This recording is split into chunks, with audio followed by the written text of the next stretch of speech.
Ito po mga boss, Anli sabaw po.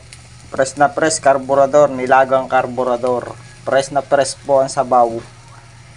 Anli sabaw po ito mga kaidol. Mura-mura lang ang order.